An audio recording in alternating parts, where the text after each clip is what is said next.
welcome back to my channel. Welcome back to my woodworking shop. This is my new woodworking shop I've been building on, and I'm getting real close to finish, but I ain't quite got my mess moved in here yet. But today I wanted to talk to you a little bit about framing nailers. When I started this project, I knew that a framing nailer would be a good thing to have. It would save me a lot of time, a lot of energy, and I'd be money ahead if I went ahead and bought one. I had one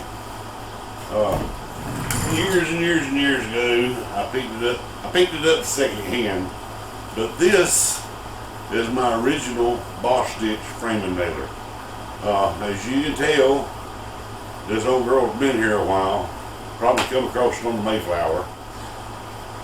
Back in the days when I was doing carpentry for a living, this was my go-to framing nailer. It was tough, worked well, managed to shoot nails, and I'm going to emphasize tough, because I have dropped it off the roof on concrete slab, climbed down, picked it up, and it still went to nailing. So, you know, that was old framing nailer that I trust, that it did such a good job for me. But the problem with it is they don't make parts for it anymore. The piston, the seals in it need to be replaced, and we need to go through it and replace all the seals and everything, but I cannot find parts.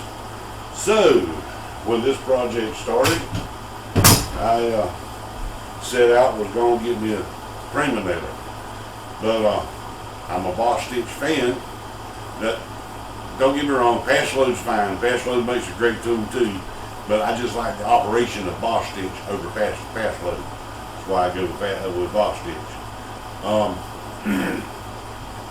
The reason I didn't go with Bostitch this time is because I was aiming to get this shop up, and that might be the last time I use this framing nailer. So I knew this was a temporary thing. A cheaper one would do me well, get me through this project. And you know, if I never use it again, I ain't lost a whole lot. But I went online and looked at a couple online at Harbor Freight. They had a Banks and a Pierce. I looked at the reviews and had glowing reviews on both of them. So I went to Harbor Freight, and for around $100, I picked up this Banks 3-in-1 nailer. I got some information written down here, so I didn't get it to you. It's called the 3-in-1. It shoots nails of different angles. It shoots an angled nail, but anything from about 21 degrees right on up to 34 degrees. It shoots 3 different types of nails depending on what degree you got it set at. So I mean, well, okay, I won't have no trouble finding ammo to put in it. To switch degrees is just a matter of realigning and moving this moves.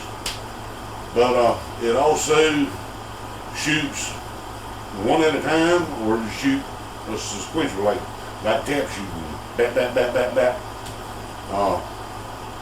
And I started this project with it, and it was doing good for a little while. But I did not get through the first box of nails. It gummed up and quit working on me.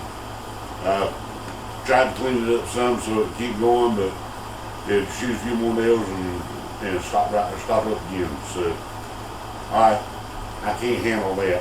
I mean, you know, I'm satisfied if I were to take the time to take it all apart and go through it and clean it out, it might go working again.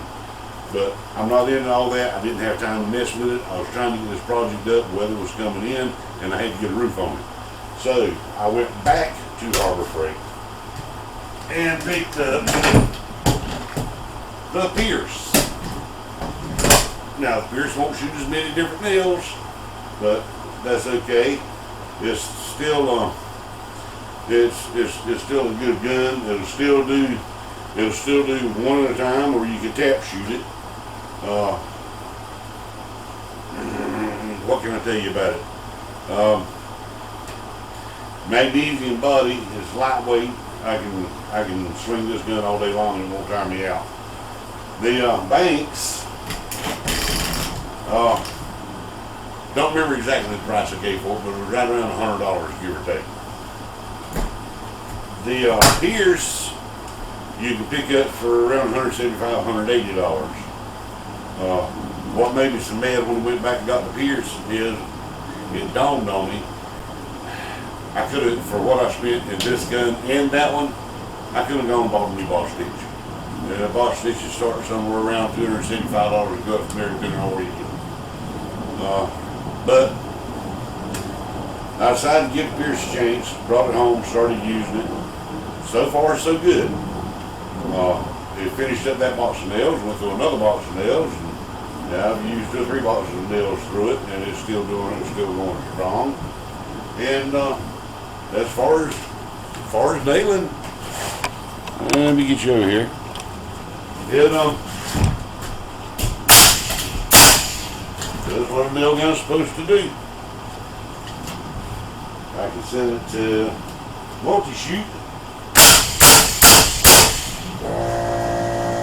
It still does what a nail gun's supposed to do.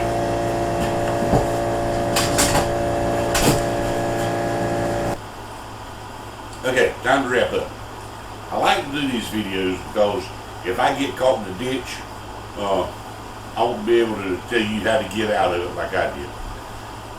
Alright, again, if you're going to use these tools for a living, if you got to make a living with them, go ahead and get you a Bostitch or a pass load or something reputable like that. Don't waste your time on Harbor Freight crap.